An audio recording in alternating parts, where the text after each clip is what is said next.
panggung.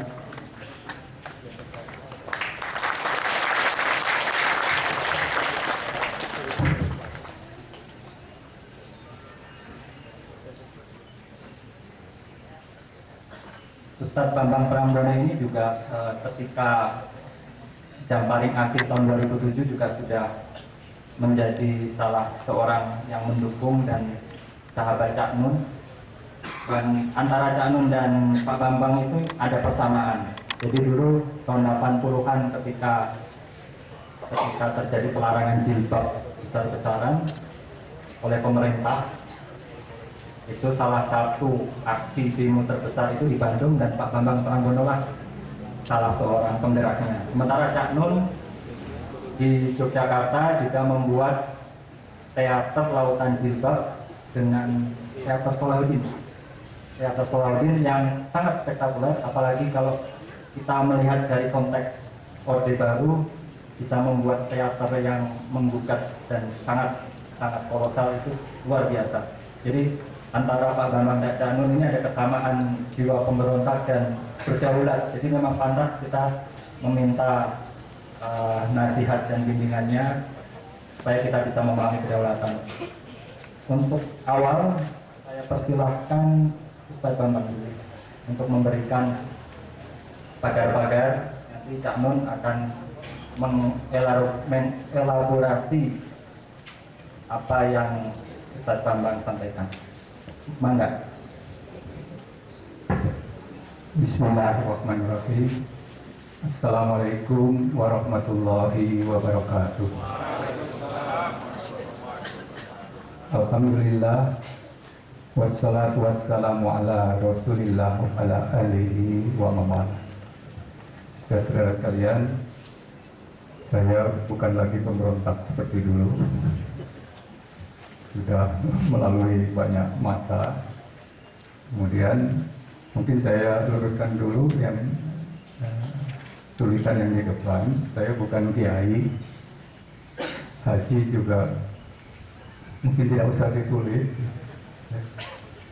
walaupun nanti saya tanggal 3 berangkat lagi. Ya, tahadus binikmah kira-kira sudah ke 19 kali dan tidak tahu sebabnya dari mana. Kemudian insinyur juga, karena tidak bicara soal arsitektur di sini, mungkin tidak dipakai. Ketua Yayasan Istiqomah juga tidak saya bawa di sini. Saya tidak mewakili suara dari lembaga Yayasan Istiqomah. Tapi saya berada di sini karena ada Cak Nun, karena ingin mendengarkan juga.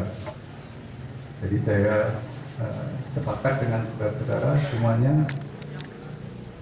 Yang utama tentunya kita dengarkan apa konsep daulat menurut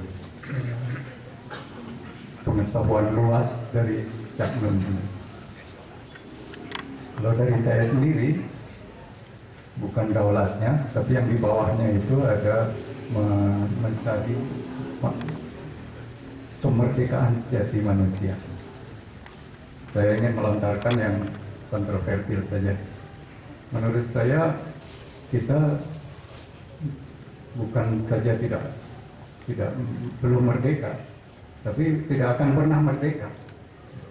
Baik, terutama secara manusia sejati itu. Ya mungkin karena saya sudah lewat masanya, sudah mengalami banyak, sudah menikmati banyak, jadi tidak harus memperjuangkan lagi kemerdekaan. Mungkin juga itu sudah terlalu tua. Gitu. Tapi ada konsep yang saya baca dari ahli fisika kuantum yang melontarkan satu statement. Free will, you only think you have it. Jadi kita ini hanya menyangka kita with free will, kehendak bebas. Sebetulnya Tidak ada yang bebas. Hakikatnya semuanya sudah terencana, sudah terprogram sampai yang detail. Jadi salah satu konsep fisika inti yang terbaru itu ialah tidak ada yang namanya kehendak bebas. Adanya alam semesta juga ternyata ada teori yang disebut fine-tuning universe, ketertalaan alam semesta. Jadi kalau di awalnya itu bergeser sedikit saja, tidak sampai 1% lebih panas atau 1% lebih dingin, tidak berwujud. Kalau entropi itu negatif, entropi lebih besar sedikit atau lebih kecil sedikit, tidak akan terwujud galaksi. Kalau kecepatan mengembangnya juga berbeda sedikit dengan yang terjadi, maka kalau terlalu cepat semua bintang-bintang akan melesat hilang, tidak pernah sempat membeku menjadi planet yang ada kehidupan. Kalau terlalu cepat, kalau terlalu lambat juga dia akan runtuh kembali. Jadi semuanya seolah-olah sudah kita bilang itu takdir, ya pas-pasan seperti itu, dan dilalah kok dipilih bumi ini ada kita dan akhirnya kita hidup, dan di antara ratusan juta sperma yang berebut itu kok dilalah ada yang satu dan jadi kita, dan kita bisa mikir, kita bisa memikirkan alam semesta. Itu semua sudah diprogram ternyata. Kita saja yang merasa kita bisa milih. Nah, ini lontaran untuk kontroversial ya. Barangkali kalau untuk orang tua, kalau anak muda merasa tidak punya hak apa-apa, itu menjadi tertekan.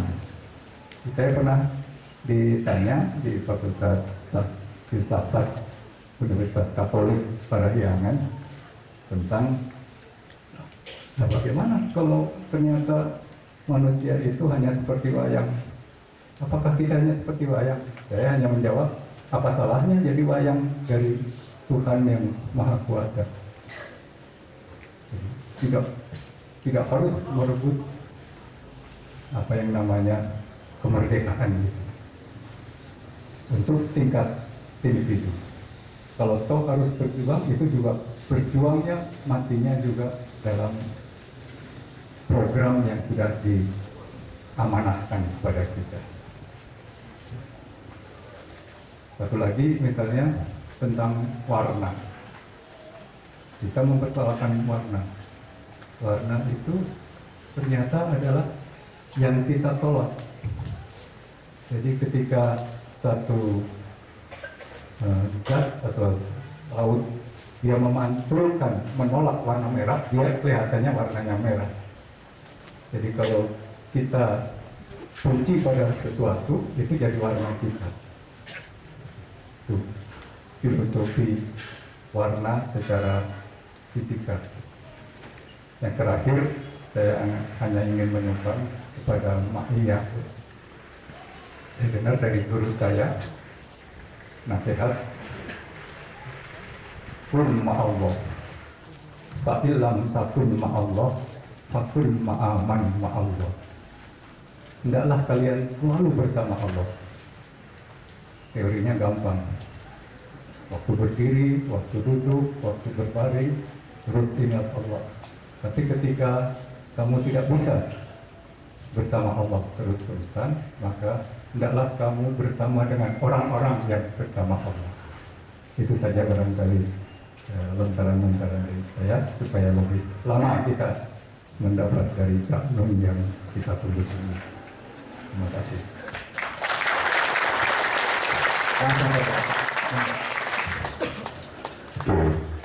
Teman-teman sekalian, bismillahirrahmanirrahim. Assalamualaikum warahmatullahi wabarakatuh. Waktu kita tidak panjang sehingga saya ingin lebih dialektis dan seperti workshop, dan beliau saya mohon menjadi pagar kita supaya kita tidak meloncat terlalu jauh. Saya mohon dicari mix supaya lebih nyaman di telinga Mas Iman saya. Karena yang kita omongkan ini sangat luas dan kita sebenarnya belum tentu siap untuk membicarakan keluasan itu. Saya akan mulai dari pertanyaan-pertanyaan sederhana. Ada teman-teman yang berasal dari Fakultas Hukum, enggak? Ayo ngaku. Oke. Syariat mungkin kalau nggak ada hukum Ya, Islam. hukum Islam, ya. Ada banyak teman-teman UIN?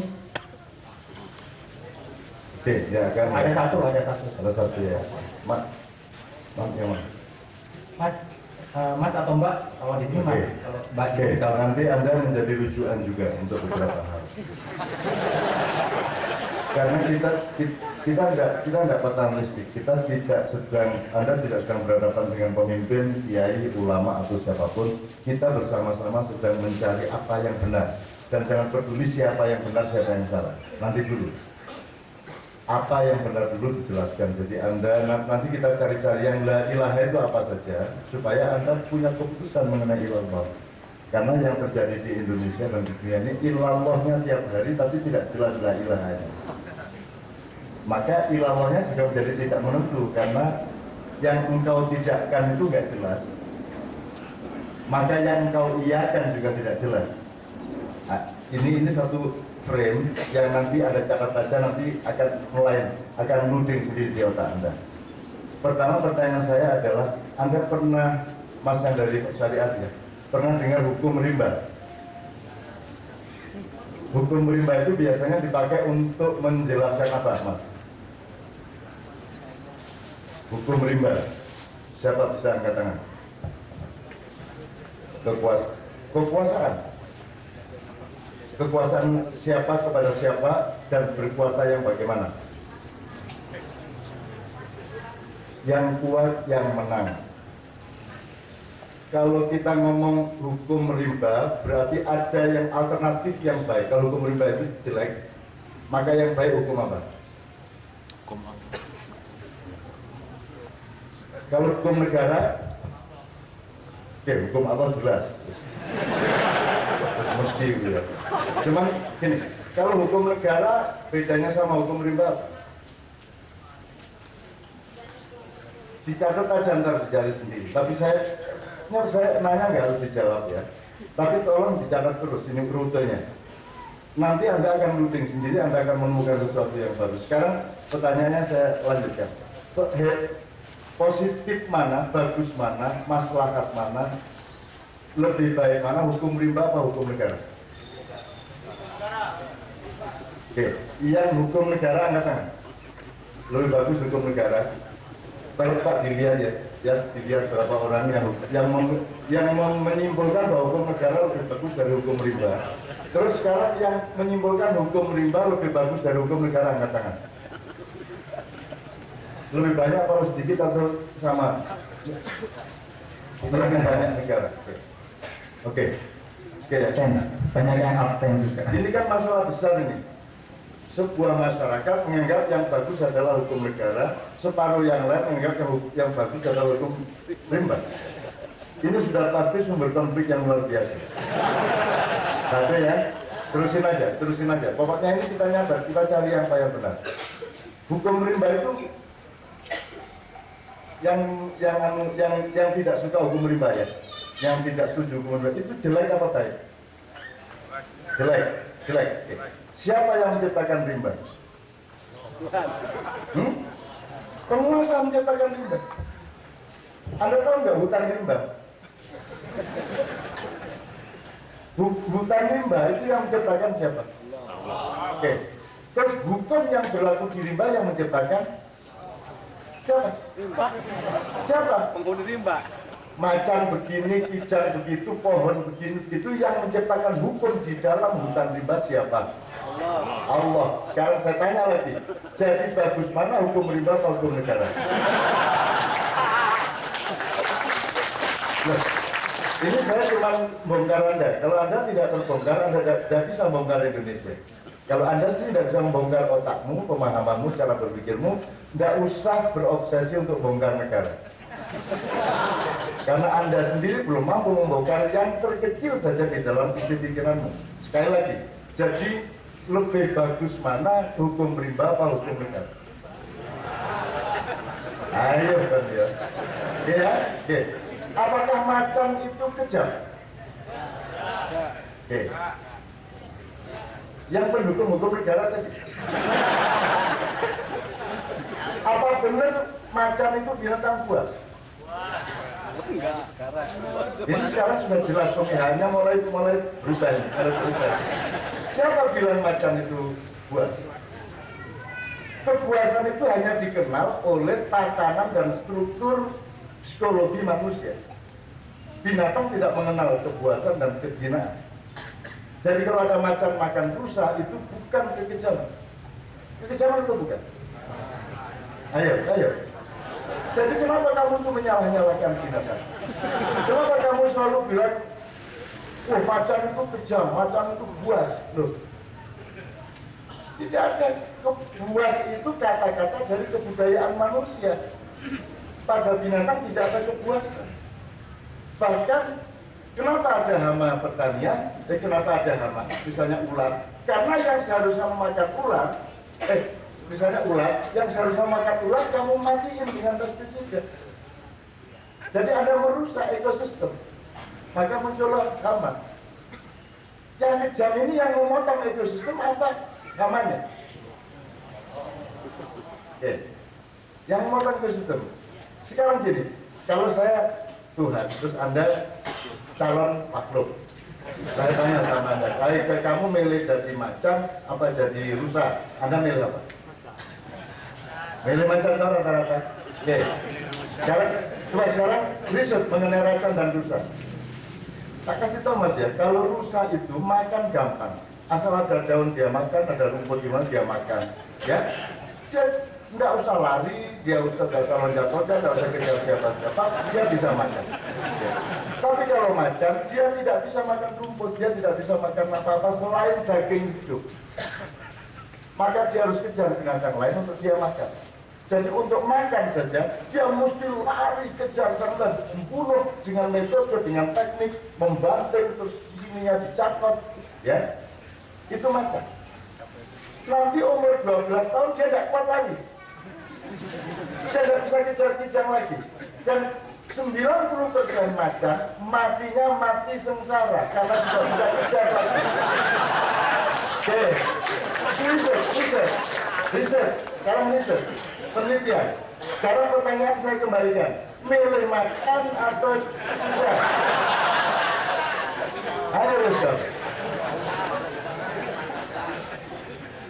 Jadi ternyata yang elementer saja kita ini mengalami kekeliruan yang sangat fatal. Tapi ya, oke. Jadi kita mundur lagi. Jadi hukum rimba sama hukum negara lebih bagus. Ayo. Sekarang kan semua orang mengatakan, ini Pak Polisi ada Pak Kapolres saja. Untuk jangan makan hakim sendiri itu hukum rimba. Lo kamu pikir hukum rimba bikinan siapa? Itu bikinan Allah dan pasti bagus. Itu namanya organisme yang bisa dibikin manusia punya organisasi. Bagus mana, organisme atau organisasi? Bagus mana?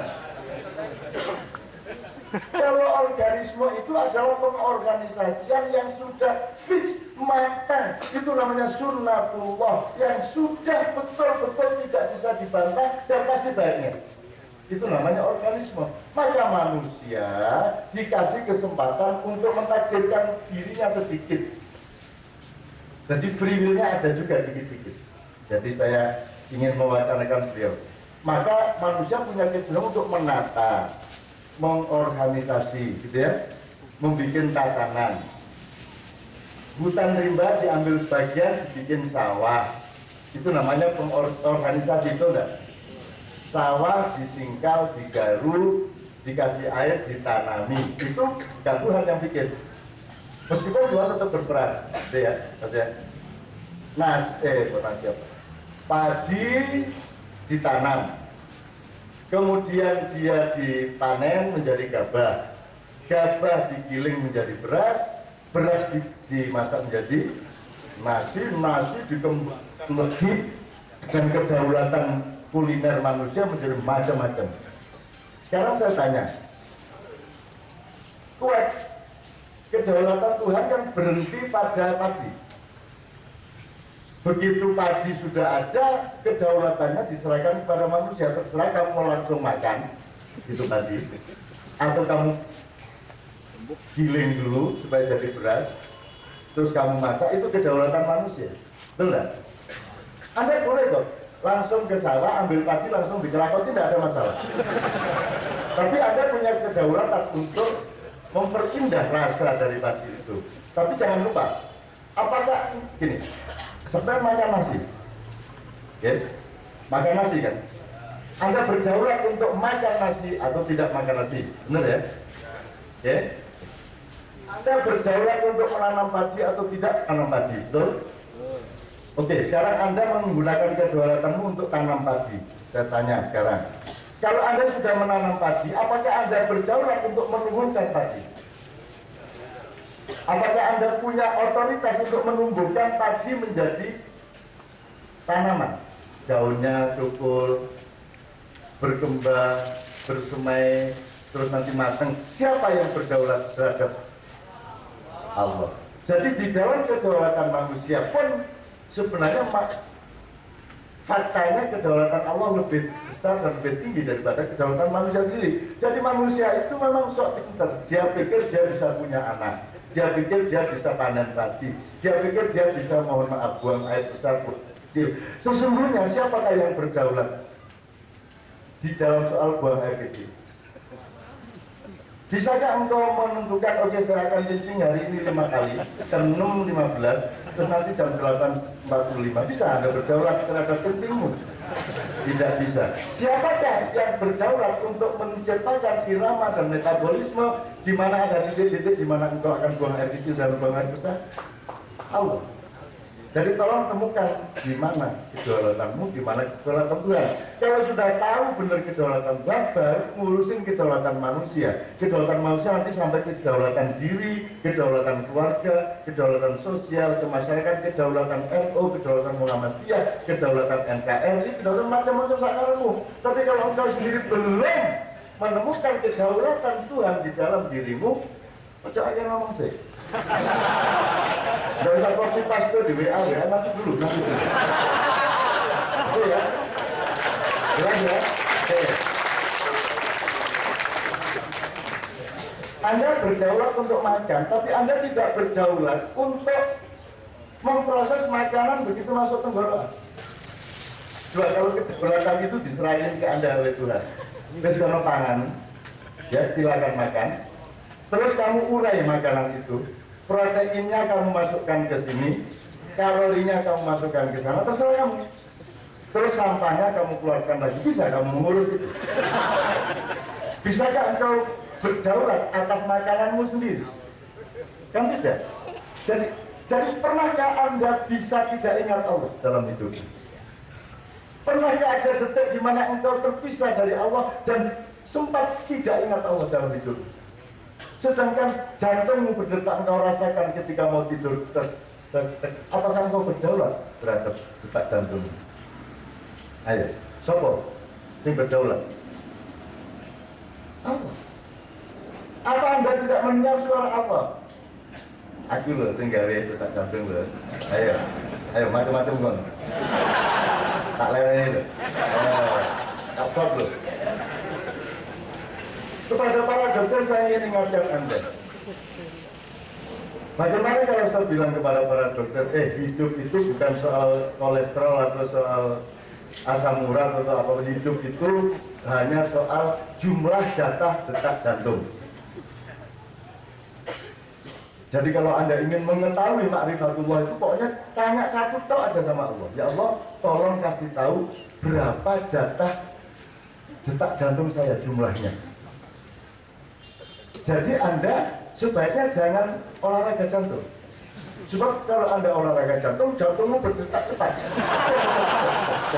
Itu mempercepat.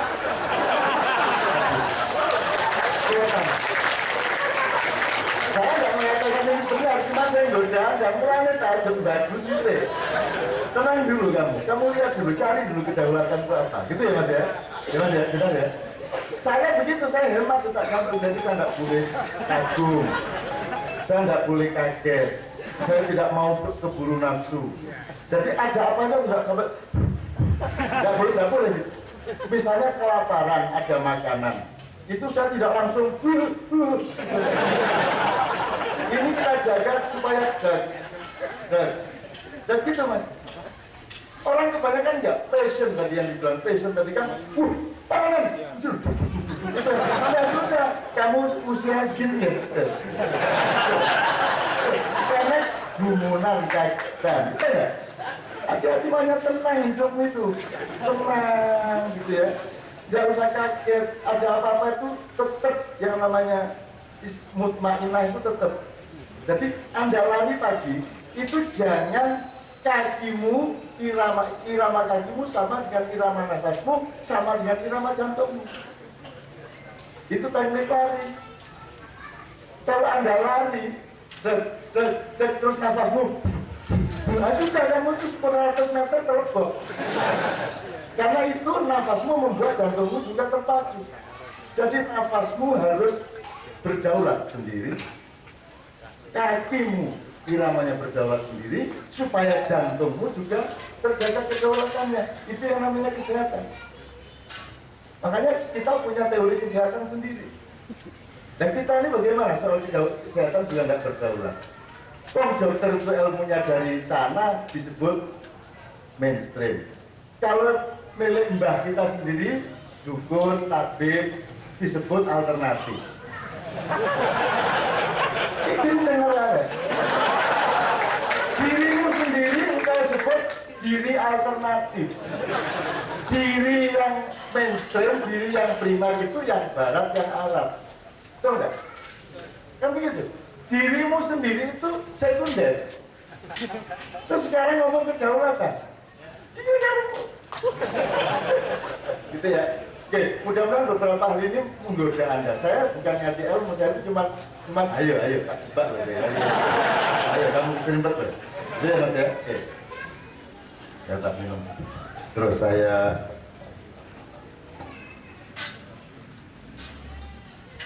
jadi tadi soal hukum negara, metabolisme, organisme. Jadi negara itu bikinan siapa? Manusia. Kalau hutan rimba, lebih bagus mana bikinan Allah atau manusia? Jadi mulai hari ini jangan ngomong hukum rimba. Itu malaikat ngincer, iki arek senengane cangkeme ngomong hukum. Ayo. Betul enggak? Terus disebut kalau hutan rimba itu primitif loh. Itu tak kaplok itu menjual. Makanya kalau ada manten, saya diminta kasih lorot, saya selalu mengatakan nikah itu idenya Allah, sehingga menjadi perintahnya Allah, sehingga dia tinggi derajatnya dan tinggi nilainya. Sementara kalau negara itu pikiran manusia, boleh ada, boleh tidak ada. Kalau nikah harus ada. Lebih tinggi mana, nikah atau negara? Nikah. Sekarang kamu pilih, keluargamu bubar atau Indonesia bubar? Yang jelas.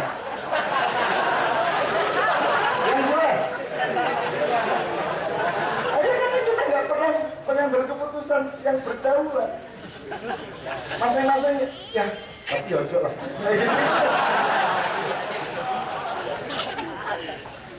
Anda harus berani mengambil kedaulatan itu, bahwa nikah itu lebih penting daripada negara. Ayo dia. Terus tidak cinta negara, terus setan. Sekarang saya tanya, Anda kan menganggap nasionalisme, cinta tanah itu kan kewajiban kita bersama-sama, betul? Ini kewajiban dalam arti syariat Islam apa kewajiban dalam bahasa Indonesia kebudayaan?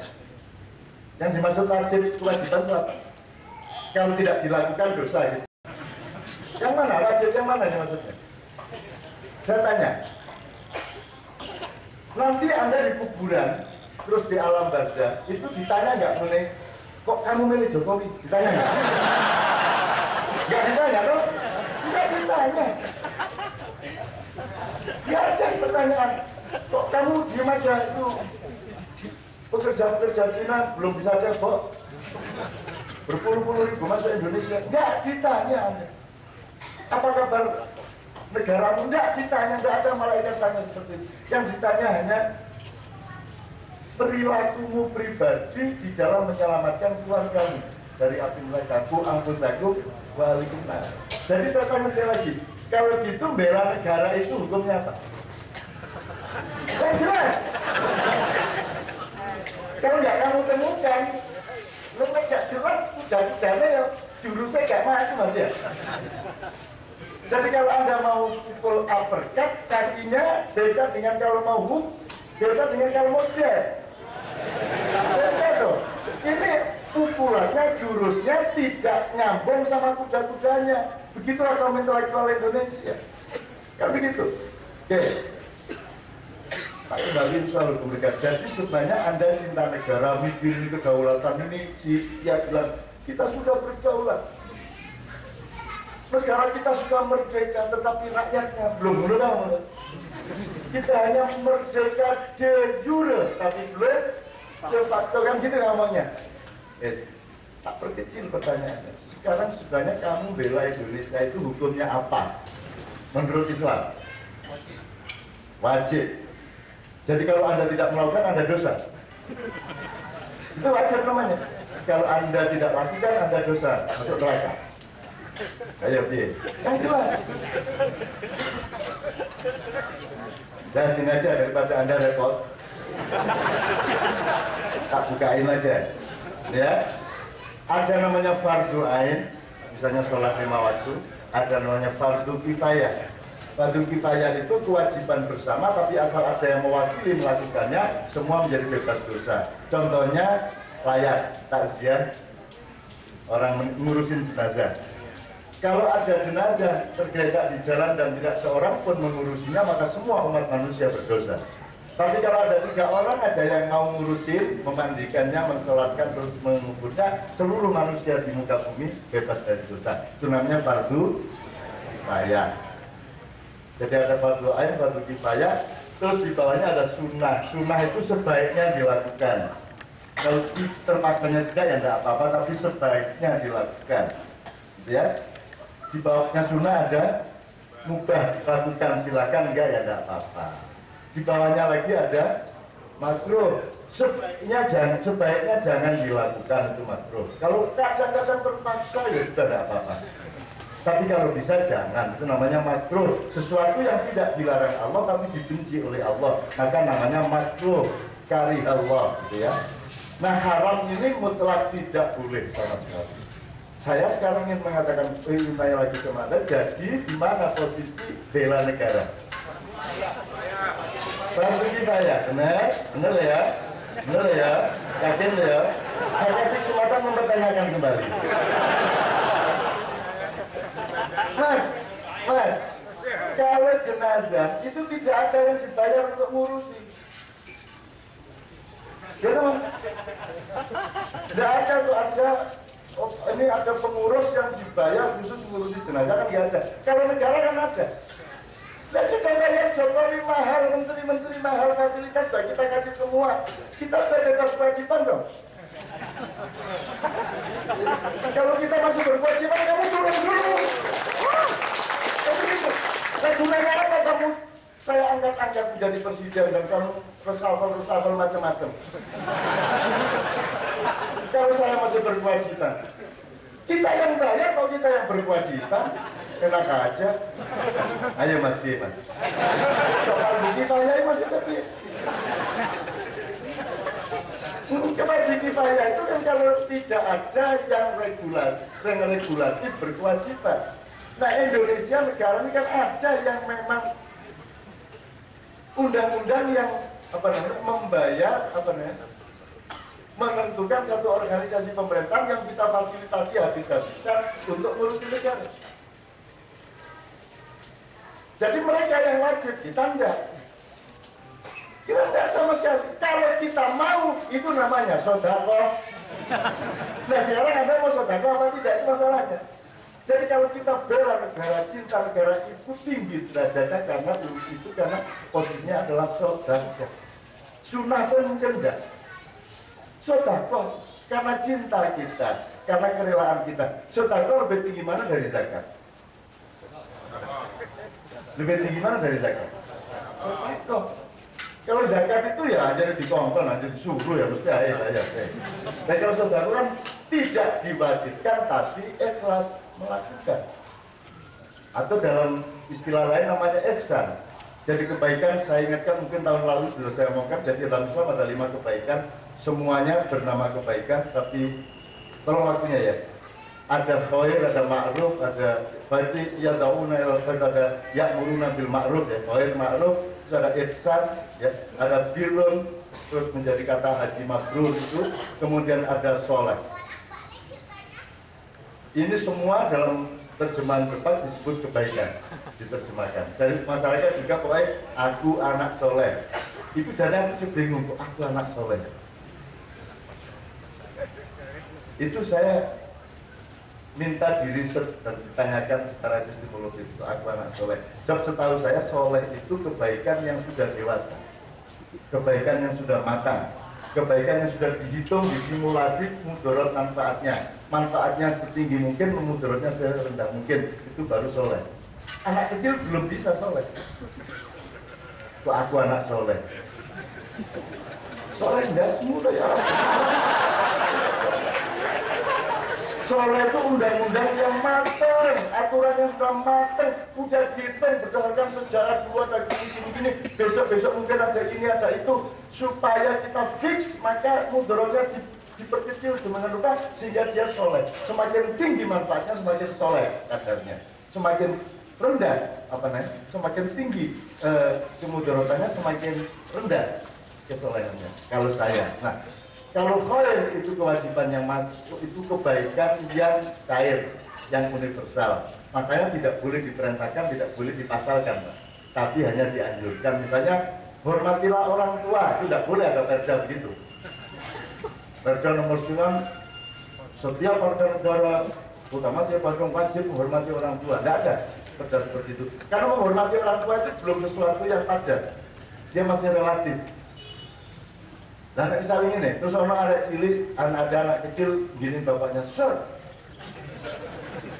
Terus Pak RT, loh kamu kok gitu? Kan yang ada wajib menghormati orang tua. Loh Pak, cara menghormati bapak saya gini kan gitu. Maka tidak ada khair dijadikan pasal hukum. Pasal hukum itu transformasi dari khair ke ma'ruf.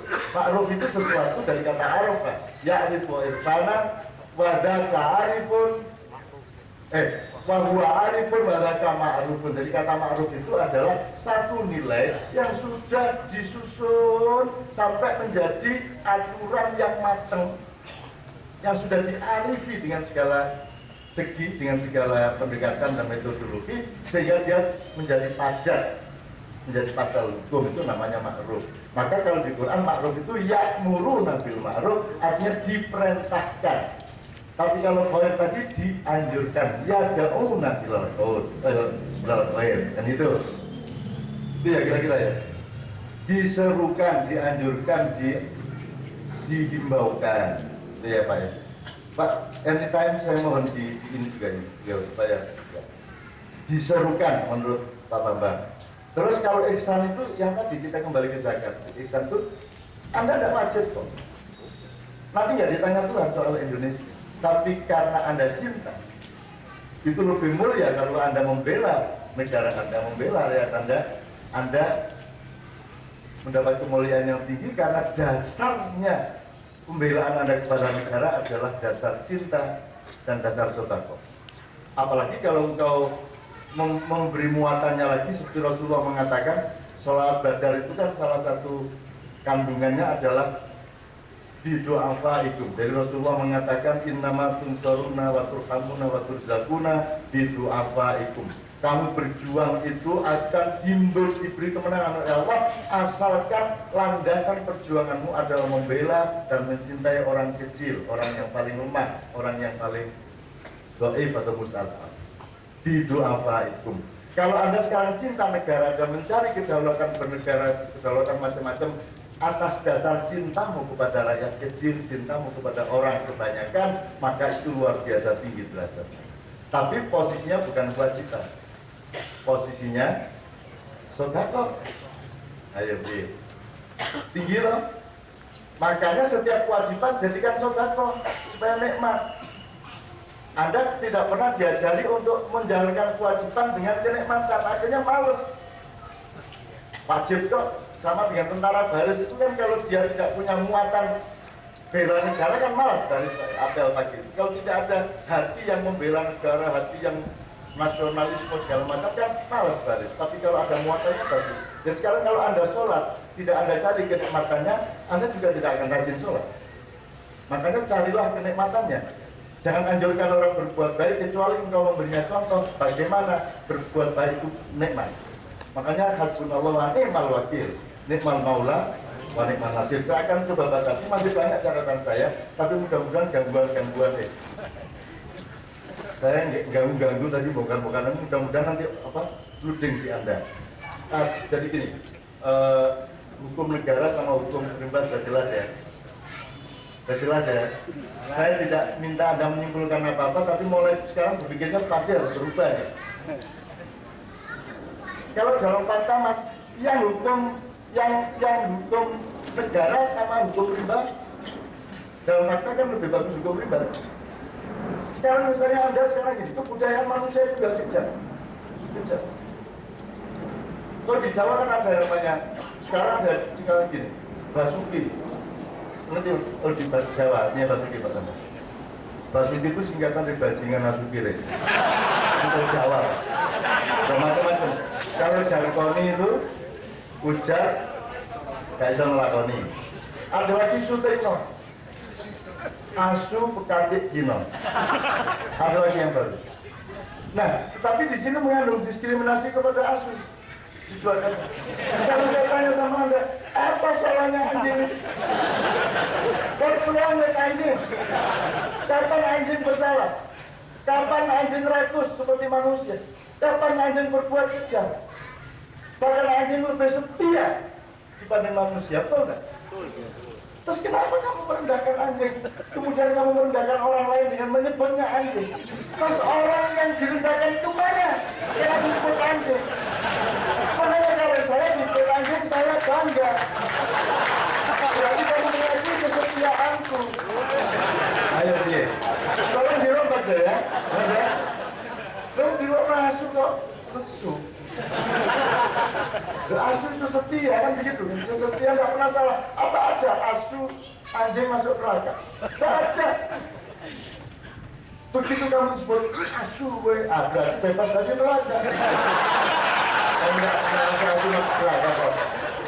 Makanya santai, jangan sampai jebat jantungmu itu cepet. Ya. Nanti jatah hidupnya menurun. Satu terakhir. Salah satu yang saya tawarkan supaya kita nanti bisa ngomong mengenai kedaulatan, saya kira bulan depan kalau ada lagi tetap kedaulatan tapi lebih spesifik. Sebab studi kedaulatan ini mau 6 semester, 15 semester sebenarnya belum cukup. Nah sekarang ini menurut saya artinya landasannya akidah keilmuannya yang harus jelas. Misalnya saya kasih contoh. Tadi saya ngobrol sama beliau ya. Pak, kalau kita mulai saja dari epistemologi atau dari kalau dalam bahasa Arab dari mufrodat ya, dari ilmu kata saja, itu sudah kita temukan betapa kita tidak pernah berdaulat. Nah, misalnya ini yang ada banyak contoh, tapi saya ambilkan satu yang kemarin di Ma'iyah itu kan kita punya rujukan untuk hal yang menyangkut sejarah Islam dan tasawuf kita punya Pak Dr. Nur Samad Kambah. Tapi untuk hal yang menyangkut ilmu Islam, epistemologi Islam, wacana-wacana Quran hadis kita punya Cak Fuad karena dia anggota Dewan Bahasa Arab Dunia 1 dari 9 orang. Jadi bahasa Arab itu dijaga oleh 9 orang, 6 dari negara-negara Timur Tengah, 1 dari Asia, 2 dari Eropa, 3 dari Afrika, Amerika tidak ada. Nah yang dari Asia itu kebetulan orang Ma'iyah, kan? Nah dia jadi rujukan kita mengenai kata. Dan kemarin saya dikasih tahu oleh Cak Fuad bahwa ini dia ketawa betul melihat Indonesia ini. Jadi sekarang kan ada profesi namanya ustadz. Jadi ini ustadz itu sendiri tidak ada hubungannya sama Islam. Ustadz itu ya kalau di sini akang gitu. Kalau di Sunda akang, mas, pak, cak kalau Jawa Timur, gu kalau di Menturo, di Jombang. Ustadz itu panggilan biasa. Ini mohon Anda, nanti kita pelajari. Misalnya kata haram, kalau Anda umroh, Anda naik haji, terus ada syekh apa askar ngomong haram. Itu Anda juga jangan terlalu tertekan. Itu maksudnya tidak pasti haram dalam arti syariat Islam, enggak. Orang Arab itu bahasanya miskin sekarang. Jadi apa saja yang dia tidak suka, tidak setuju itu disebut haram. Jadi misalnya naik sepeda kok salah jalan, haram. Itu maksudnya kamu salah jalan. Jadi tidak pasti haram terus masuk neraka, enggak. Jadi besok Anda umrah, Ustaz, tenang-tenang aja di sana. Gitu. Jadi Anda juga boleh kalau ada saya ngomong haram. Loh, sampai nggak haram. Anda juga haram. Saya mesti bukti, Mas. Kalau nggak percaya kamu itu di haram sana, kalau ada yang haram kan kamu juga haram. Kamu nggak paham kok. Begitu kita ngomong bahasa Jawa, bahasa Sunda, dia nggak paham. Dan kalau dia nggak paham, dia takut, pasti mundur dia. Makanya presiden nggak usah berlagak bahasa Inggris deh. Bahasa Indonesia aja. Gitu loh.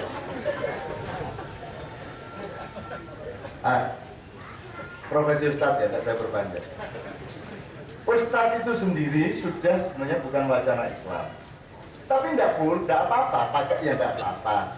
Maksud saya, kalau mau ngomong ya ulama, ada ulil nuha, kalau mau Quran ya, ulil nuha, ulil absor, ulil albab. Itu kalau mau pakai idiom ya ambil dari situ. Kalau Ustadz itu kan everybody can be Ustadz.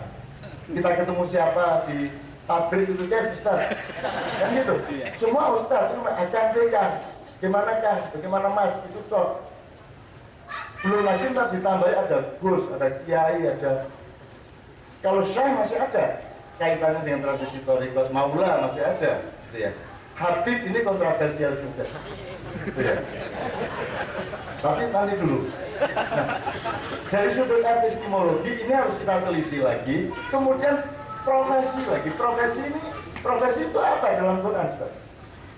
Ada profesi, mama adrek, profesi. Karier, jadi banyak sekali idiom-idiom modern yang saya tidak berani pakai dan saya tidak berani masuk. Misalnya karier, saya tidak berani punya karier. Apa? Eksistensi, saya tidak berani punya eksistensi. Karena bagi saya, untuk bisa merdeka dan berdaulat dan memerdekakan serta mendaulatkan di sekitar kita termasuk negara dan dunia, maka yang pertama menjadi syarat adalah saya harus berdaulat untuk merdeka dari diri saya sendiri. Saya harus berani mengatakan saya tidak ada, tidak apa-apa. Gitu ya, saya tidak ada, tidak apa-apa. Kok aslinya juga tidak ada. Kalau suatu hari oleh Allah ditiadakan lagi, tidak apa-apa. Kalau Anda sudah merdeka dan berdaulat atas dirimu sendiri, sehingga Anda tidak takut kehilangan diri Anda, baru Anda bisa mendaulatkan orang lain. Orang Anda sendiri masih dikepung oleh kedaulatan identitas. Anda ini orang Indonesia, benar. Tapi apakah engkau berdaulat kepada Indonesia? Belum apa tidak? Terus cetoy gak lah. Kemudian belum harus 70 tahun ya. Oke, Anda orang NU. Tapi apakah Anda berdaulat kepada NU? Sementara yang berdaulat Saifullah Yusuf, Nusron sama Muhaimin. Ayo sih. Dan saya tahu semua prosesnya, tahu saja, tahu jumlah uangnya. Kamu Muhammadiyah, apakah kamu berdaulat terhadap Muhammadiyah? Tidak. Kamu itu punya banyak sekali identitas dan kamu tidak berdaulat atas konteks identitas, betul nggak? Kamu orang Sunda, orang Jawa, orang Indonesia, warga negara, semua kita dikepung identitas macam-macam. Nah, kalau kamu masih menjadi budak dari identitasmu dan tidak mampu melepaskan identitasmu menjadi manusia merdeka, ya jangan keburu nafsu ngomong kedaulatan, karena belajarnya harus dari situ. Makanya Intinya adalah mari temukan la ilaha la ilaha la ilaha la ilaha supaya jelas ilallahmu. Kamu harus berani mentidakkan. Saya minta maaf kepada bapak polisi sama tentara ya. Kalau saya mengatakan nikal betul dari negara bukan saya berarti meninggalkan, bukan berarti saya merendahkan negara. Saya ingin menunjukkan kepada Anda, justru kalau engkau sudah berdaulat, ya, maka cintamu kepada negara itu lebih tinggi derajatnya karena tidak berdasarkan kewajiban, tapi berdasarkan cinta, kasih sayang dan komitmen yang sejati. Kan gitu. Jika kamu menjadi pejabat, tidak menjadi pejabat pun nggak bertutup cinta Indonesia, kan betul. Anda lihat sekarang, kalau jadi begitu tidak jadi menteri udah nggak cinta lagi. Kalau lebih bagus kita, lumayan. Tidak jadi apa-apa, tapi tetap cinta sampai sekarang. Karena kita ini orang yang senang bersedekah. Ya, saya akhiri supaya si Tias tidak bingung karena sudah harus berakhir. Nasihat tadi. Jadi kan Rasulullah mengatakan ad-dinu wan nasihat. Agama adalah nasihat. Terus dalam bahasa Indonesia nasihat itu apa? Petua. Petua sebenarnya dari kata fatwa. Di bahasa Indonesia kan jadi petua. Sama dengan duhur jadi lohor. Ridho jadi rela. Kan itu kan? Ridho jadi rela. Terus fatwa menjadi fatwa. Terus ini tadi apa? Nasihat jadi nasihat. Nasihat itu apa, Mas? Mempetuai orang, menceramai orang gitu ya. Dan ini jadi profesi kan akhirnya. Jadi bayangkan enaknya di Indonesia itu. Sudahlah gini-giniin orang dibayar lagi.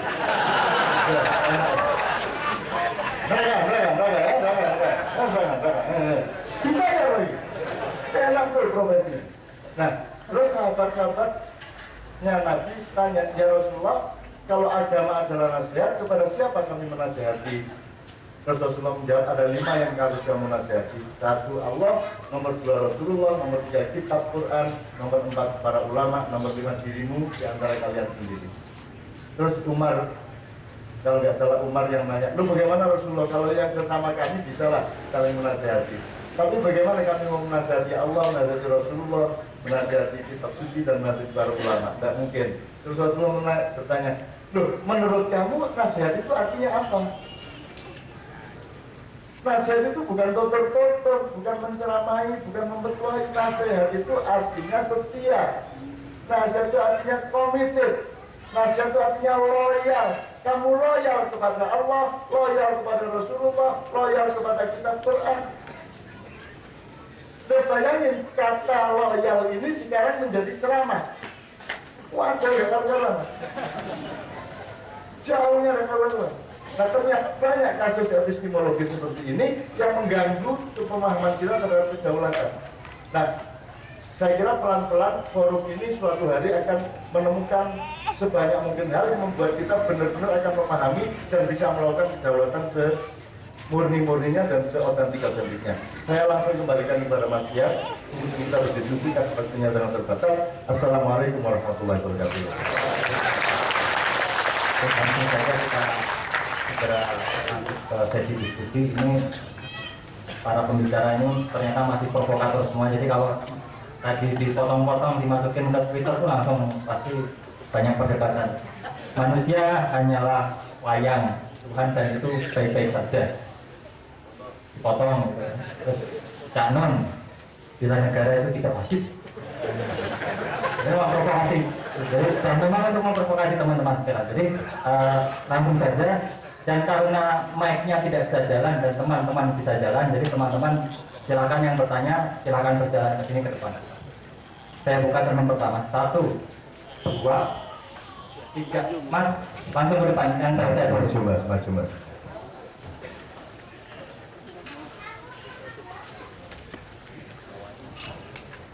Itu mas. Ya, baris di sini nggak apa, belajar berbaris. Silakan Mas, ke panggung sekalian. Jadi pembicara ketiga. Nama dan dari Mas Asam. Assalamualaikum warahmatullahi wabarakatuh. Nama saya Fauzan dari Garut. Jadi gini, tadi kan kamu menjelaskan tentang kedaulatan itu. Kemudian disandarkan kepada kehendak apa kuasa Tuhan. titik pertanyaan gini, Canun. Saya sering mendengar Canun namanya itu diskusi dialog. Canun itu sangat sangat mengkultur budaya gitu. Saya tahu Canun sangat cinta Jawa gitu. Saya cinta Sunda. Nah, jadi gini, saya ini di kebudayaan Jawa ataupun Sunda itu kan ada beberapa hal-hal yang di luar akal gitu. Nah, kemudian kalau kita sandarkan kepada Tuhan, oke, ini di luar epistemologi rasio, tapi kan ada, lah ada satu palon, macam Siliwangi. Cuma pertanyaan ini gini, Gus, apakah pengetahuan seperti itu, adanya juru selamat dan lain macam-macam itu, bagaimana orang bisa mengetahui hal itu? Pertama, kedua, saya skeptis, percaya tapi nggak percaya, tapi sekarang percaya juga. Sekarang gini, Jati Gede itu kan peninggalan kerajaan Tempo Agung Sumedang. Nah sekarang itu kan mau diruntuhkan. Dalam wangsit itu dikatakan bahwa akan terjadi bencana besar. Nggak percaya, nggak tahu. Cuma hal itu kan sumber epistemologi untuk bangsa ini. Nah bagaimana Canun memandang hal seperti itu? Sebab saya yakin suatu hari nanti Indonesia akan maju ketika dia mengangkat kepada kebudayaannya. Makasih.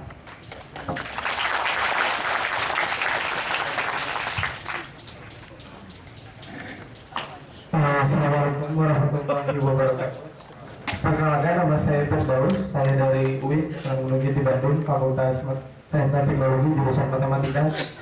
Yang ingin saya tanyakan adalah tentang kedaulatan. Saya ingin menarik diri dari kedaulatan itu menjadi sebuah ekspektasi. Dimana kalau seseorang sudah mempunyai ekspektasi atau sebuah harapan atau sebuah tujuan, saya yakin orang tersebut insya Allah akan mempunyai sebuah kedaulatan. Seperti itu. Nanti Bapak mungkin bisa menyanggah atau membenarkan atau tidak membenarkan pendapat saya. Yang ingin saya tanyakan, bagaimana atau harus seperti apakah ekspektasi yang dimiliki oleh setiap mahasiswa? Apakah ekspektasi itu misalkan tidak lulus semester 1 maaf, misalkan tidak lulus semester 1 tapi dia bisa berkarya, atau seperti apa? Yang kedua, pertanyaan saya yang kedua, mahasiswa seperti apakah yang dibutuhkan oleh negara ini? Itu yang kedua. Yang ketiga, pertanyaan saya yang ketiga, siapakah nama anak gadis Bapak yang belum nikah? Assalamualaikum warahmatullahi wabarakatuh.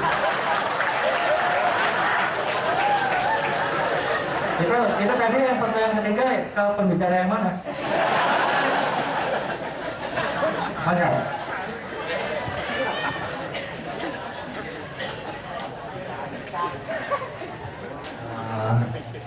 Selamat sore, Cak. Saya Novel.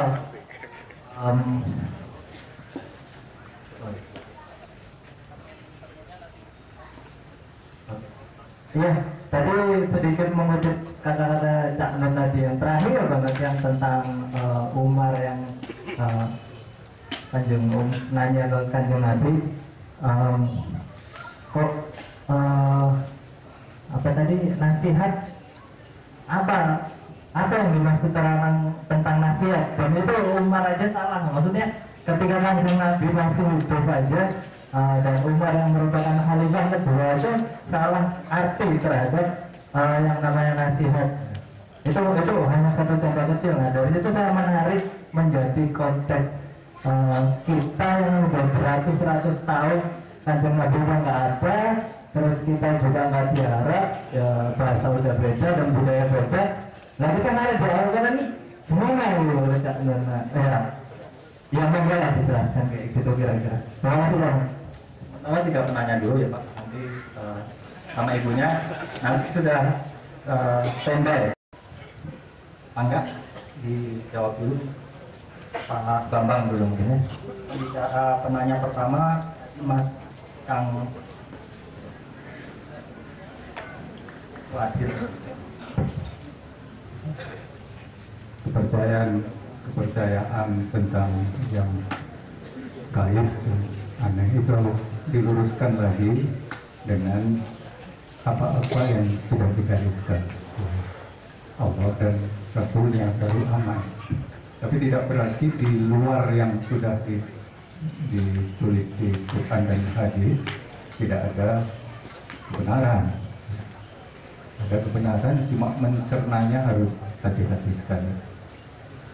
Jadi ramalan atau wangsit tentang adanya bencana kalau jadi gede di tsunami, kalau saya masih menelusurinya, itu semacam irhas atau semacam ilham yang derajatnya tidak harus dalam urutan tadi wajib atau rukun, tapi termasuk hal-hal yang berada di pertengahan, bisa diikuti, bisa tidak mengandung konsekuensi dosa atau tidak, bagi saya ya pribadi. Kemudian barangkali saja ada isyarat-isyarat yang memang dikehendaki Allah untuk menyelamatkan umatnya. Kalau saya pribadi tidak menolak 100%, tidak juga mendukung 100%. Kita lihat manfaat dan mudaratnya. Ini klasik teorinya. Wa ithmuhuma akbaru min naf'ihima. Terus jadi setiap langkah-langkah itu tetap diperhitungkan, tidak mengesampingkan yang namanya local wisdom, karena barangkali di dalam local wisdom itu ada hal-hal yang memang perlu dipertimbangkan lebih dahulu, tidak dijadikan dalil. Barangkali itu saja. Yang pertama, yang tentang nama anak perempuan, barangkali itu mestinya ke Pak Non itu. Anak saya yang bungsu dokter sudah menikah, suaminya penyanyi, yang ikuti mertuanya dulu. Barangkali itu saja, lanjutkan. Teman-teman sekalian, salah satu yang juga membuat kita susah untuk sampai ke kedaulatan otentik adalah identitas. Sehingga kita masih ngomong Sunda Jawa, saya orang Jawa, Sunda Jawa, Anda Sunda. Itu sebenarnya sudah dibereskan oleh hadis Rasulullah.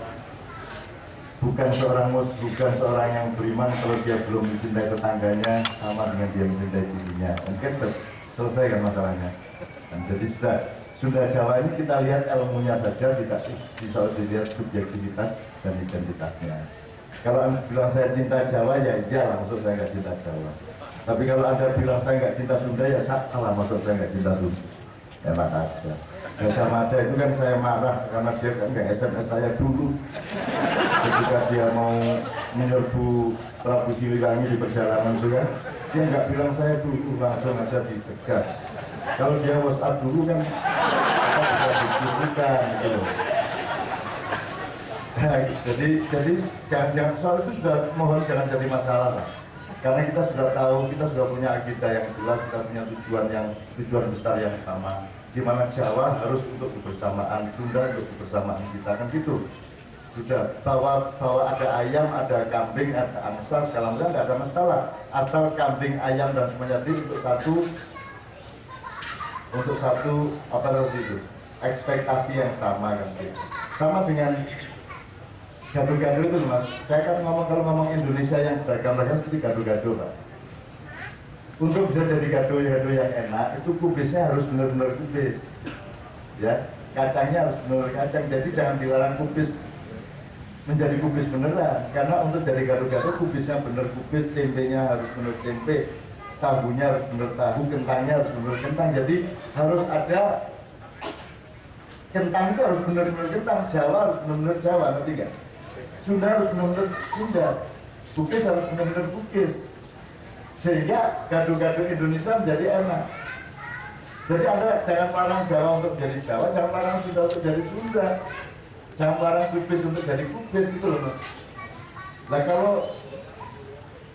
kalau kubisan kubis-kubisan, kentangnya kentang-kentangan lah, bukan gaduh-gaduh. Kita ini harus beneran. Jadi orang Jawa, jadilah orang Jawa beneran. Jadi orang Sunda, jadilah orang Sunda beneran dalam batasnya, kan gitu. Dalam batas kita masing-masing. Kalau Anda orang Arab, ya terimalah Anda jadi orang Arab. Karena apa yang bikin kamu jadi orang Arab? Gitu loh. Bahwa saya selalu menghibur orang. Bahwa kalau saya ketemu orang Indonesia, saya, ini ibu-ibu ini, mbak ini kan selalu tersinggung kalau dibilang si siapa, si Anissa, oh Anissa yang hidungnya nggak ampun itu, kan marah dia, yang kulitnya kurang kuning itu, terus dia tersinggung. Karena dia punya, menurut saya, karena dia punya mindset bahwa hidung yang bagus itu yang mancung. Nomor dua, kulit yang bagus itu yang kuning, kan begitu. Begitu dibilang tidak kuning dan tidak mancung, dia sakit hati. Jadi yang salah yang ngomongin apa mindsetnya. Kan begitu. Maka kalau orang Indonesia selalu saya rayu begini, kita kasih tahu ya, bule itu kulitnya terlalu putih. Kalau orang Afrika itu kulitnya terlalu hitam, itu kedua-duanya nggak oke. Itu coklat mateng gitu. Di antara keduanya. Itu karena saya ngomong kepada orang Indonesia. Kalau saya ceramahnya di Ethiopia, saya bilang beda. Itu kulit putih itu apa? Masa kulit kok putih? Itu yang orang Asia itu tanggung juga, putih enggak itu. Tapi nggak ngomong gitu saya. Bener nggak itu? Itu adalah hikmah. Yang bagus itu yang mangkat, yang tegas seperti kulit orang Afrika itu. Itu cara Rasulullah menurut saya. Tapi gitu. Itu hidungnya orang barat itu kepanjangan. Oh, kok begitu aja. Kalau orang Afrika itu terlalu pendek. Yang indah itu yang kayak Anda loh. Panjang enggak, pendek enggak. Itu yang, karena saya ngomongnya nggak ada. Loh, kok begitu? Nah, satu kasus coba. Sayyidina Umar itu kalau sholat tahajud, dia tidur dulu. Bangun sholat tahajud sampai kemudian sholat subuh. Kalau Sayyidina Abu Bakar sholat dulu baru tidur. Yang mana yang benar? Sholat dulu baru tidur atau tidur dulu baru sholat? Rasulullah mengatakan, wahai Umar, Allah memberi engkau derajat yang sangat tinggi karena engkau orang yang sangat punya keyakinan dan pengendalian diri yang luar biasa. Engkau berani tidur dulu karena kamu yakin akan bangun untuk sholat tahajud. Itu Rasulullah. Abu Bakar, ya Allah Abu Bakar, engkau ditinggikan oleh tangan-tangan malaikat ribu-ribu. Karena engkau orang yang sangat berhati-hati, sehingga engkau belum sholat tahajud. Karena kehati-hatian itu maka kau punya derajat tinggi. Jadi benar semua. Kita jangan berdebat. Jadi terawih itu 11 apa 23 yang benar yang mana?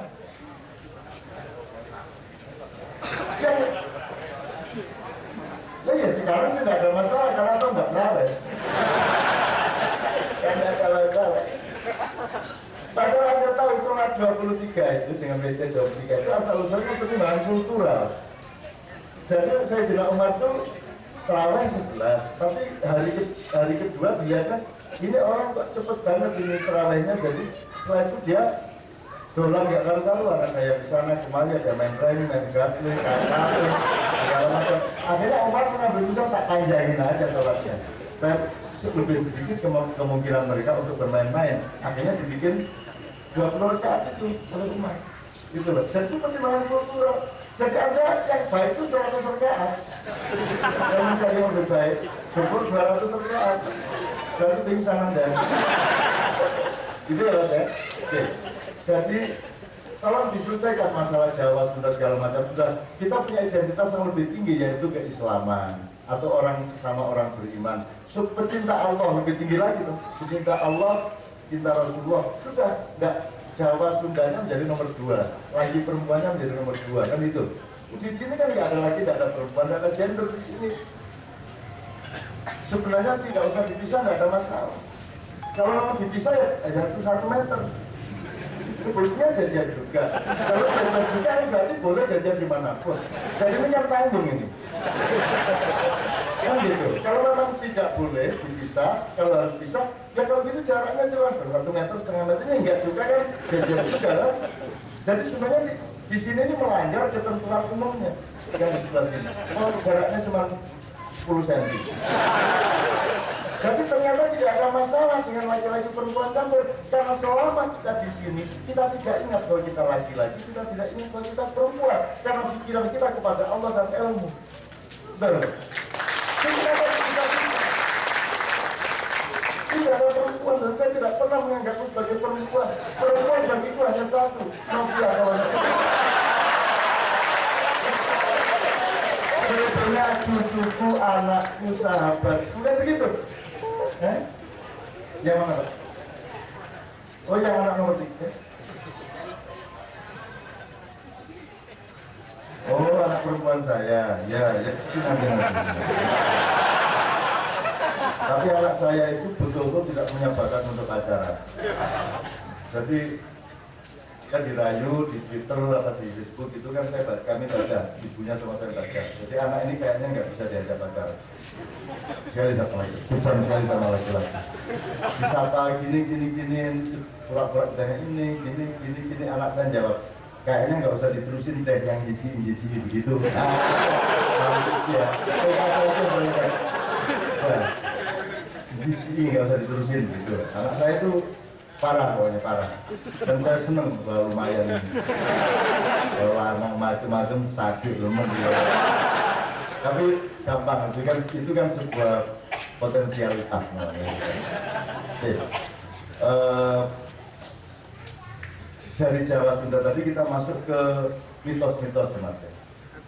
Sebenarnya sederhana kok, Mas. Asal Quran itu mutlak benar, oke? Tapi yang selain itu relatif gitu aja. Kalau ada informasi yang non Quran relatif gitu aja, nggak usah berdebat dong relatif dong. Kalau Quran mesti, tapi begitu Quran ditafsirkan, tafsirnya ini relatif. Jadi jangan ada majelis tafsir Al-Quran terus tafsirnya dianggap Quran, terus mengharam-haramkan yang lain dan seterusnya. Bagaimana? Sesama murid jangan kasih rapor dong.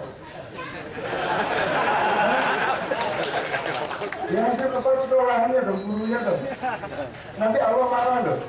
Loh, saya baru nulis rapor, kamu udah nulis. Kan gitu. Mudah-mudahan ini mudah bagi Anda. Jadi sekarang Ratu Adil, ya, Mesia, Imam Mahdi, terus ini Imam Mahdi segera datang, gitu ya. Ini karena puncak, kalau sudah memuncak perannya. Dajjal sudah memuncak perannya. Sekarang Imam Mahdi akan datang, tapi akan ada keseimbangan kekuatan antara Imam Mahdi dengan Dajjal. Maka kemudian nanti akan datanglah Isa Al-Masih diturunkan kembali ke bumi. Isa Al-Masih kemudian dilawan oleh Ya'juj dan Ma'juj yang juga sudah mulai merajalela sekarang. Tapi berita itu tidak diteruskan. Entah bagaimana kalau sudah Ya'juj Ma'juj menguasai seluruh dunia, siapa yang beresin? Nah, sahabat-sahabat Nabi ketika dikirim itu nggak ada yang nanya. Terus gimana terusnya? Nggak ada yang nanya gitu, Rasulullah jengkel. Jadi orang ending mungkin ya. Anak bersahkan ya. Ya ada yang tanya, padahal Rasulullah itu ada perjanjian sama Allah. Kamu jangan nasihat-nasihatin orang. Kamu cukup menyampaikan apa yang aku mau sampaikan melalui kamu. Kamu jangan ngatur-ngatur orang. Kalau mereka tanya, kamu wajib menjawab. Tapi kalau mereka tidak bertanya, kamu diam aja.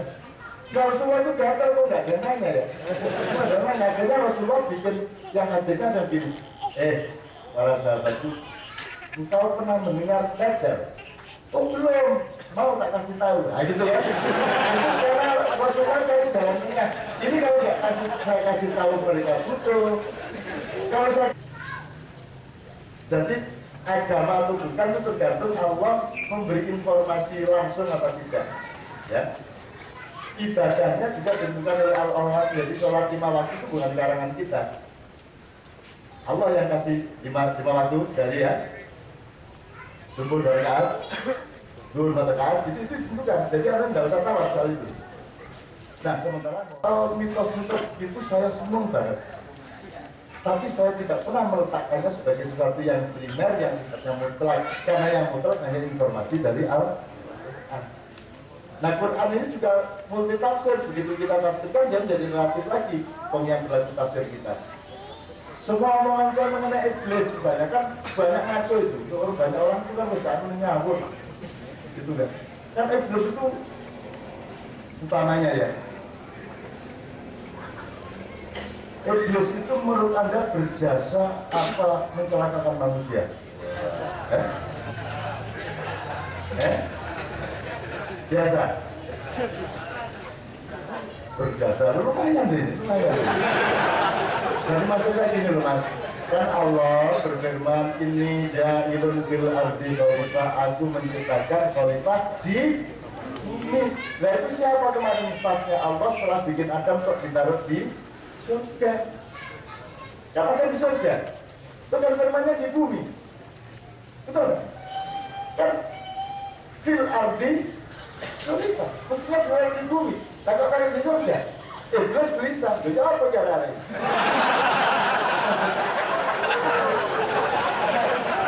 Tapi iblis itu hatinya lembut. Ini kalau saya protes langsung ke Allah, saya mempermalukan petugas yang menaruh Adam di surga. Saya tidak mau mempermalukan siapa-siapa, saya harus win-win game. Kalau saya mengingati Allah, Allah marah, maksud Allah kok diingatkan. Allah pasti tahu cuma diem aja. Jangan marah. Cuma aku bilang bilang di politik kok jelas warga.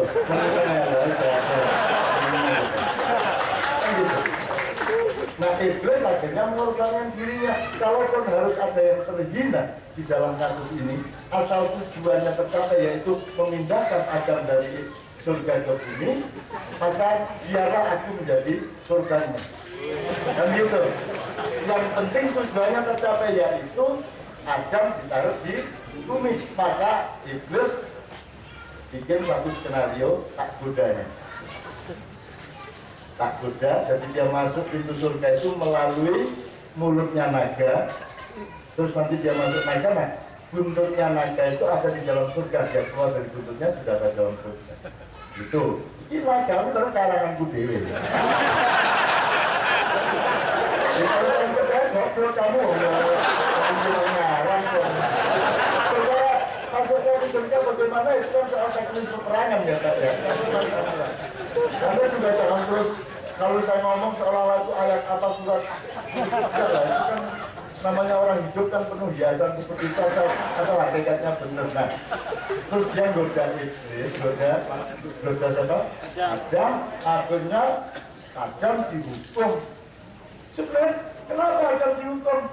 Oh sejak awal Adam itu siap hidup di bumi kok. Terus tiba-tiba ditaruh di surga kok tiba-tiba dihukum. Jadi ini juga relatif mas, gini-gini mas. Jadi kan pengen saya tak terus mas. Mulanya yang gini-gini mas. Mulanya, misalnya gini. Lain syakartum, la'azidannakum, walain kafartum. Anda diperhatikan ya kalimatnya? Ini aneh Allah ini. Barang siapa bersyukur aku tambahi la'azidannakum, la jenis saya azidanna, aku tambahi pun tambahi engkau. Tapi walain kafartum, seharusnya kalau kalimatnya itu pakai dirama sebelumnya, seharusnya kalau kalimatnya wa in walain kafartum la u'adzibukum. Oh, tadi kan la azidannakum, yang kedua kan la u'adzibukum. Tapi apa enggak? Wala in kafartum inna azabi lasadid. Anda enggak punya kekagetan karena enggak bisa bahasa Arab. Kita kasih tahu secara sastra ya. Secara sastra aja. Jadi orang siapa bersyukur akan aku tambahi nikmat kepada dia. Kan normalnya, kan siapa yang kufur aku seksa. Kamu lupa? Kan mestinya gitu. Enggak, kalimatnya enggak gitu. Barang siapa kufur, pendongku gede loh. Nah gitu. Inna azabi lasadid, pendongku gede loh. Dia nggak bilang tak pendong loh, enggak gitu. Kalau nggak bilang tak pendong, tapi pendongku gede loh. Gitu gitu. Jadi sebenarnya Anda kufur pun itu tidak langsung diginiin oleh Allah. kalimatnya menunggu video, jadi diberi peluang untuk bertobat, betul nggak?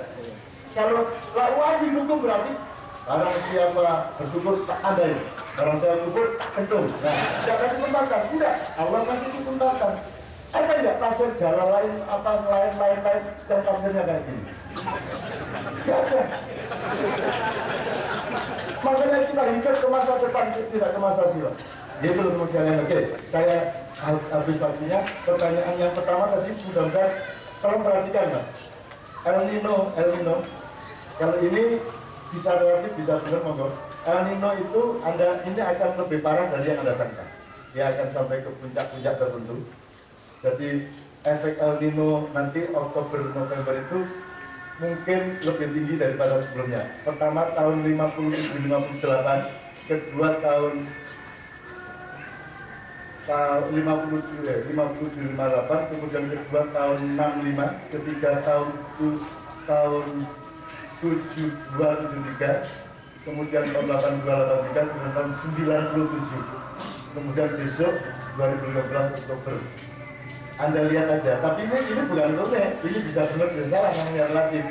Yang tahun 1957-58 itu Indonesia mengalami pemberontakan besar yang namanya PRRI dan Bermesta 2058. Kemudian yang kedua El Nino naik lagi itu tahun 65 Gestapo, naik lagi tahun 72-73 Malari awal 74. Kemudian 82-83 itu letusan konflik Cina di Solo, tragedi lapangan Banteng dan Tanjung Priok 82-83. Kemudian El Nino naik lagi tahun 97-98 reformasi. Besok ini El Nino naik lagi bulan Oktober November.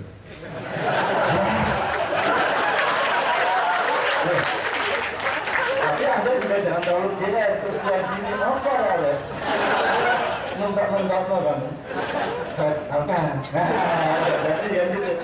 Siapa yang paling punya kedaulatan untuk menentukan dia atau tidak? Allah. Jadi kita bisanya berharap. Tapi kalau kamu memastikan insya Allah ya bulan Oktober November ini terjadi pergolakan besar dan selesai setidaknya tidak bisa memberikan kita. Kalau kamu ngomong gitu Tuhan gini, itu karena hakku. Kalau kamu ngomong tak tunda loh.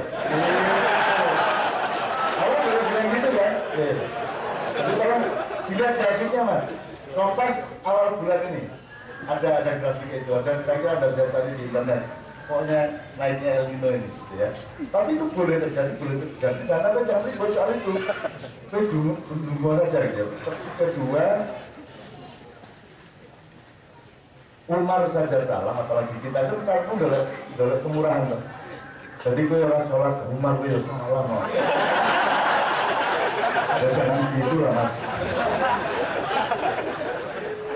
Ya jangan gitu lah. Ya memang yasiru walatu asiru, tapi loh, justru Umar itu bisa salah karena dia belum punya perangkat, terminologi dan metodologi selengkap Anda. Kalau Anda sudah punya perangkat ilmu dan intelektualitas yang sudah canggih seperti sekarang, tingkat kekeliruannya kan sangat sedikit. Jangan dibandingkan sama Umar. Kan itu, berpikirnya begitu. Ojo keliru ini, Umar salah. Jadi ya, kita Anda kan dari umrah. Ini jadi kalau umrah itu nanti pulangnya setahun tidak sholat ini. Soalnya kalau sholat di depan Masjidil Haram ketika umrah itu kan 1000, nilainya sama dengan 1000 kali sholat. Jadi begitu pulang umrah, jadi ketahuan. Ya berkurang 1. Sholat seminggu masih sedikit. Saya masuknya dalam 8 bulan lagi tidak sholat. Terakhir sekali. Yang terakhir sekali apa mas? Umar pun salah. Ekspektasi mahasiswa yang bagaimana yang dikehendaki oleh negara. Bentar itu kata mas, mahasiswa itu masuk ngopo. Dicari dulu epistemologis itu juga menyinggung perasaan Tuhan kata-kata itu. Katanya saya yang Maha Esa. Katanya Maha itu cuma saya. Bukan itu dari tamat SMA Maha.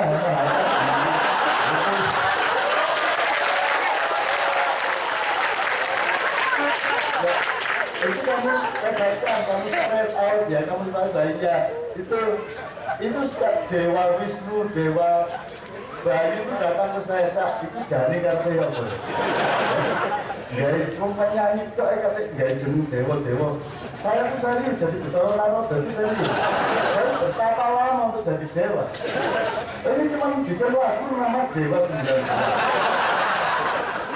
Emang jumlah dewa berapa? 9. Tapi parah sama saya sama itu parah banyak dewa-dewa yang wali begitu. Sunan Kalijaga itu Joko Kali. Ini tongkat setahun ini. Setahun. Kuat kamu. 2 jam aja kamu udah kuat. Setahun. Sehingga dia menjadi wali. Namanya Sunan Kalijaga. Bisa ini walinya.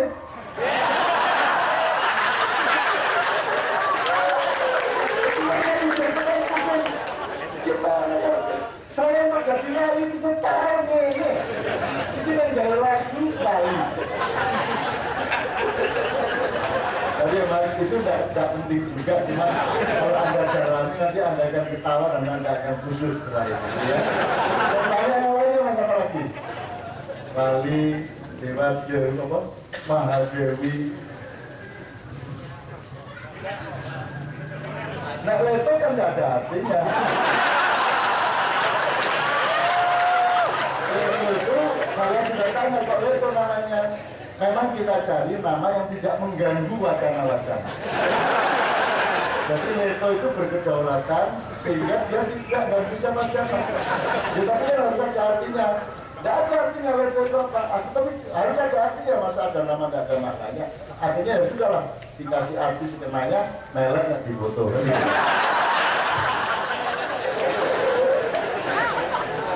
Itu aja ya. Mudah-mudahan berkurang dari sini Allah memberi hidayah kepada Anda. Anda dibuka pori-porinya, Anda menjadi lusuk-lusuk. Efek yang utama adalah kalau pikiran Anda jujur dan fresh, maka kesehatan Anda terjaga. Sakit Anda sembuh. Karena sakit Anda itu sebenarnya berasal dari konslet-konslet di sini. Begitu di sini Anda fresh, tak sisirin tadi, besok sehat, Anda. Gitu ya, insya Allah. Tidak ada, terus asam urat pun tidak ada. Asamnya ada, uratnya ada, asam urat tidak ada. Jadi ya saya mohon maaf ya Allah. Maafkanlah semua kalimat-kalimat kami sore hari ini. Rasulullah Rasulullah mengatakan bahwa kami harus berhati-hati sebelum maghrib sampai pada isya. Disinilah saat-saat yang paling sensitif bagi manusia. Disinilah software manusia itu sangat peka. Maka ya Allah, jangan ada apapun yang menabur ke ruangan ini, di tempat mizan ini, selain hidayahmu, kasih sayangmu dan perlindunganmu, serta keperkenan untuk mencerdaskan kami semua, agar supaya bisa mengerti masa depan dan memimpinnya dengan kedaulatan yang sempurna. Assalamualaikum warahmatullahi wabarakatuh. Sambil menunggu azan maghrib masih ada waktu sedikit. Tadi sudah kita berjanji untuk memberi kesempatan 2 penanya. Ya. Terima kasih. Alhamdulillah akhirnya ada kesempatan untuk saya yang walaupun mengesampingkan gender tetap mewakili perempuan. Dan ini perlu diketahui sama Canon, saya 2 kali ke Menpora ke Sumur Pintu, belum pernah berkesempatan bertemu.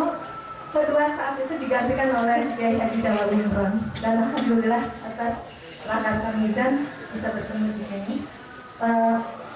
Saya berharap bahwa kedaulatan pribadi saya dan teman-teman dari Forum Taman Bacaan Masyarakat Jawa Barat bisa terbina di sini, walaupun tadi sempat tertampil juga ternyata di antara profesi, di antara kelas yang selama ini saya pahami sebagai profesi atau kegiatan ustazah yang bersifat agama juga itu akhirnya terpengaruh dalam penandatannya kedaulatan. Nah, yang ingin saya tanyakan, kegiatan saya sebagai penggiat taman bacaan memotivasi warga terutama Jawa Barat, terutama Jawa Barat untuk membaca, artinya membaca konseptual dan tekstual. Nah, saya ingin bertanya-tanya, bisakah ini saya lanjutkan atau doa apa motivasi apa? Karena saya memotivasi teman-teman motivasi masyarakat untuk gemar membaca, tapi mungkin dalam diri saya sendiri belum berdaulat untuk membaca. Itu aja intinya. Yang intinya saya bersyukur bisa mudah-mudahan bisa menyelenggarakan acara ini secara berkesinambungan. Terima kasih. Wassalamualaikum warahmatullahi wabarakatuh. Bismillahirrahmanirrahim. Assalamualaikum warahmatullahi wabarakatuh. Saya ingin mohon pencerahan kalau saya salah. Saya Soleh dari Bandung. Tentang tadi hukum rimba dan hukum negara. Menurut saya, guru saya bilang, katanya hukum itu jadul mantul tapi wujudnya lokal. Jadi tergantung konteksnya. Kalau bapak-bapak yang pakai seragam ini mungkin fardu kifayah. Nah, kita konteks Indonesiaan, semakin banyak yang kita nikmati dari Indonesia, semakin wajib hukum bagi kita untuk membela Indonesia. Problemnya, permasalahannya adalah hukum negara belum diletakkan pada tataran betul-betul hukum negara. Padahal itu hukum Tuhan juga, hukum Allah juga. Makanya Al-Quran satu waktu berbicara aku, kata ganti Allah, satu waktu berbicara kami. Jadi Allah memberikan daulat pada yang mengelola negara untuk memberi hukum, untuk pendidikan hukum. Maka kalau pengelola negara khianat terhadap hukum, umpamanya kalau ada tersangka dikompromikan begitu, mestinya kemarin itu tersangka dari KPK ya sampaikan ke pengadilan, tersangka dari Barreskrim sampaikan ke pengadilan, supaya hakim yang memutuskan itu hukum negara yang benar harusnya. Itu satu. Yang kedua tentang terminologi, epistemologi, kebahasaan tadi. Sedikit tadi Al-Zidan aku mukabalahnya mestinya bukan Al-Zibukum tapi Al-Ziban aku jadi musyadah lagi tentang Ustazah. Betul bahwa terlihat ya banyak orang, banyak tokoh sebetulnya saya ingin lebih halus sedikit ya. Jadi saya mengatakannya berprofesi sebagai ustaz mungkin. Kalau tadi kamu bilang bahwa ustaz itu akan itu sesuatu yang lebih dituakan, mungkin dalam konteks Indonesia kita perlu memberikan nilai. Kalau kita di Indonesia mungkin ustaz itu nilainya beda dengan yang di Arab sana, Cak. Jadi kita punya daulah sendiri atas pemahaman kita sebagai ustaz. Yang ketiga, saya kira udah maghrib sudah selesai. Demikian mohon pencerahannya. Wassalamualaikum warahmatullahi wabarakatuh. Jawabannya saya kira sangat bagus Anda teruskan dan tak usah dikaitkan sama kedaulatan, kecuali kecil-kecil saja. Jadi setiap anak dilatih untuk otentik gitu. Otentik itu untuk original, jadi jangan hanya katanya selalu dilakukan menurut kamu sendiri bagaimana. Soal benar salah nanti dulu, tapi dia terbiasa untuk otentik ya. Menurut masnya Anda benar mengenai Al-Ziban Agung dan seterusnya. Saya tidak sampai ke situ karena saya cuma mempersoalkan retorika dari kalimat anak tanggal pertama dan kedua. Terus saya juga tidak ada masalah dengan Ustadz tadi, Mas. Tidak ada masalah. Cuman banyak orang tidak tahu, disangka Ustadz itu sama dengan ulama gitu loh. Kan gitu masalahnya. Orang nggak tahu saya Gus itu juga menjadi komoditas kan. Jamiatul Gawagis ya, atau Jamiatul Gaugus atau apapun ya. Gus ini kan budaya, kiai juga budaya. Nah, kalau ini diterangkan, kalau ada epistemologi yang jelas ke masyarakat kan orang menjadi tidak salah sangka. Gitu loh. Bahkan ulama saja pun harus dibenahi namanya pemahamannya. Gitu. Jadi ulama kan selama ini tidak ada ahli pertanian, ulama pertanian belum ada. Ya MUI punya semua, ada ulama kimia, ulama apa saja, ulama fisika, ulama matematika.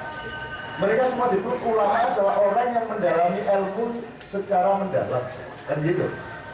Dan yang disebut ilmu agama bukan hanya fikih dan ilmu syariat.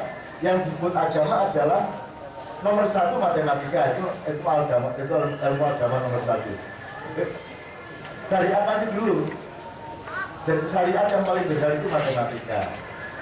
Loh kok begitu? Karena matematika ilmu yang paling suci. Singkat saja Mas ya. Kenapa suci? Kalau di luar ilmu matematika 4 kali 4 itu bisa tidak 16. Tergantung wani piro. Kan gitu kan?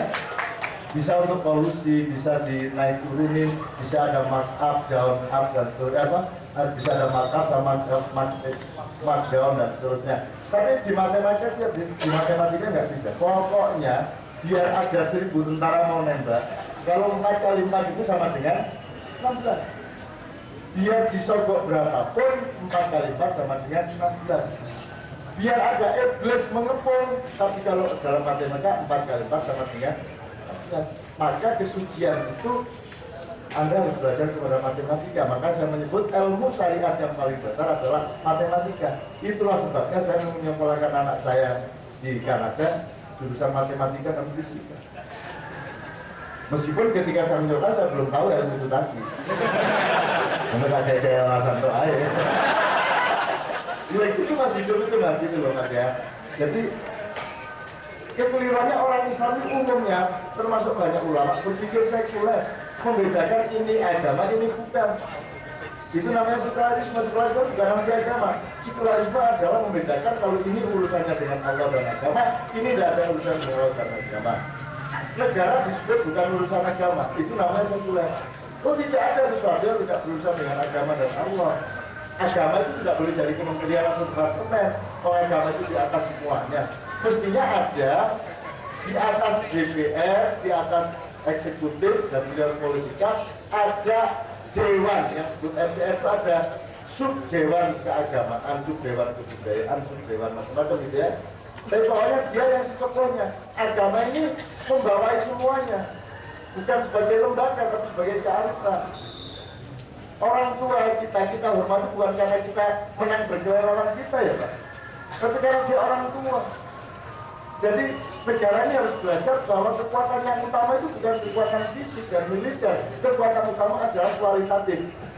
Sekalian deh, Anda tahu kemarin Muktamar NU itu kan antara yang satu ahwa alul hal wal aqdi, yang satunya ADART, yang satu memakai sistem kualitatif timur, yang ADART memakai sistem kuantitatif barat. Jadi kalau ADART itu pemungutan suara, siapapun pokoknya suaranya satu, itu demokrasi modern.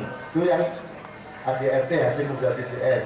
Kalau yang panitia dan Saiful Muhaimin CS itu pakai ahlul hal wal aqdi, yaitu pemilihannya berdasarkan kualitas 9 ulama. Tapi jangan menyangka bahwa kalau yang menang ini yang ahwa lantas ahwa lebih benar. Atau kalau kemenangan yang menang di NU sekarang itu Anda kutuk-kutuk karena money politik segala macam, lantas Anda menyalahkan ahwa. Mohon maaf ya, saya minta mohon maaf sama Anda supaya Anda lengkap aja. Jangan nyalahin ahwa, jangan nyalahin ADART. ADART juga benar untuk konteks itu, ahwa juga benar. Ya, kalau sekarang ahwanya digunakan oleh Ken Arok untuk membunuh Tunggul Ametung, saya tanya, yang salah Tunggul Ametung atau Chris ahwa? Chrisnya nggak salah. Jadi Anda jangan nyalahin ahwa, ahwa itu bagus. Cuma diambil oleh Tunggul Ametung, oleh Ken Arok untuk bunuh Tunggul Ametung. Jadi jangan disamakan Saifullah Yusuf CS sama ahwa secara prinsip. Nah, tapi ini jangan jadi masalah. Kita tidak mempersoalkan dan tidak mesti NU. Kita hanya belajar apanya, benar salahnya, tidak belajar NU-nya. NU-nya monggo, mau akhir bulan ini batas untuk EKLB, untuk MLB yaitu muktamar luar biasa, batas akhir Agustus. Kalau tidak mereka dipidanakan dan diperdatakan minimum 4 orang itu. Atau tidak, saya sudah ikut tawar lah, jangan dulu lah. Kumpul dulu di tanggal 4 September, insya Allah Gus nanti datang 4 September, supaya NU sudah usah terus ada NU perjuangan. Itu lah, ini saya jadi usah pecah-pecah lah. Nanti satu NU perjuangan, satu NU sejahtera. Ya, kalau sekalian Anda datang ke sini tidak untuk mempersoalkan dan tidak untuk menggantikan apa-apa, tapi Anda mempersiapkan diri menjadi manusia baru yang berdaulat karena Anda diperlukan besok, lusa, tahun depan dan era-era berikutnya. Anda yang harus menjadi pemimpin. Assalamualaikum warahmatullahi wabarakatuh.